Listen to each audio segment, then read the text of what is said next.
So I am very torn on this one because I did like this film more than I disliked it, but I will be honest and say I think I'm going to respond to James Cameron's early to middle work much more than this. So I didn't really like Avatar 1. I think I like this one a little bit more. I think this one is slightly stronger, but they just seem to always have the same problem. I don't care about the characters, don't really care about the plot.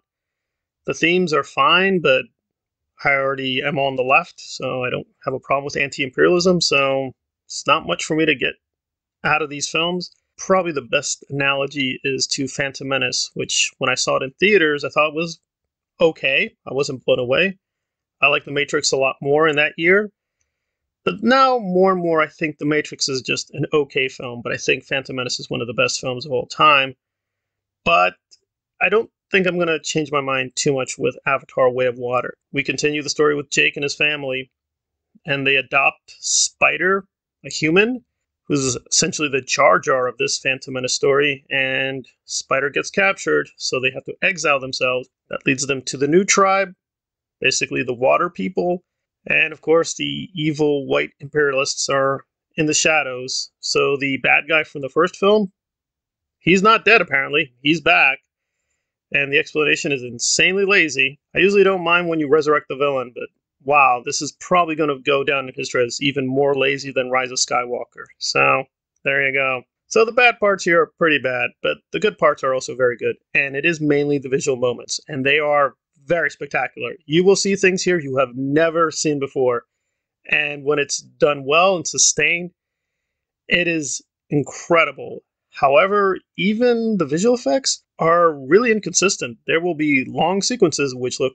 astonishing, of course, the water sequences, but then they look really terrible.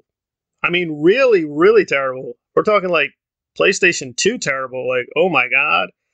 And that's okay with PlayStation back in the day because you couldn't do any better, but really, in decades of planning and honing, we're still at the level of PlayStation 2. This is a great film. I am recommending it. I'm giving it a high score of 7.75, but I can barely remember the characters. I didn't care about the plot. There is a lot of good action stuff at the end. It just focuses a lot on nature, ecology, raising a family. That's about it.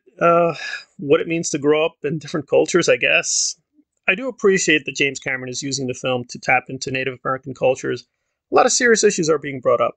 The genocide in East Timor, how routinely imperialism victimizes these indigenous populations. The use of Native American culture I thought was very respectful. I don't believe people who think this is racist.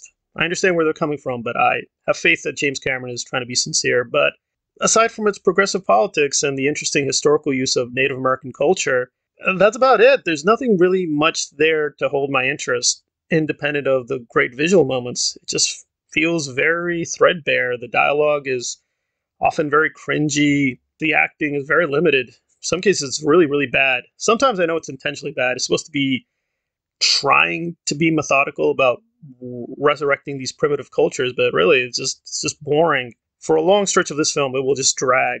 I mean, I defended the Snyder Cut. I never felt that Zack really abused his time as much as people think, but this one just felt very long and epic, but the payoff is kind of small.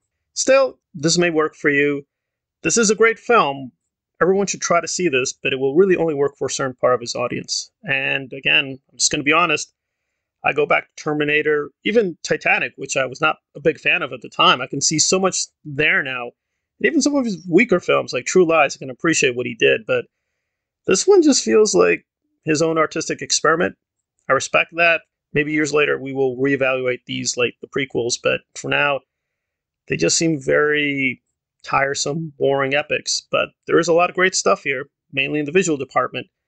And that alone, I think, is worth seeing. But yeah, these characters or lack thereof, or these pointless plot twists get in the way, and they don't add very much. So there we are. It's a visual spectacle. It's a visual feast. Please see it. Please support him and his auteur vision. But like any auteur, it will work for some people, and the others will be befuddled. What are we talking about? Why we even care?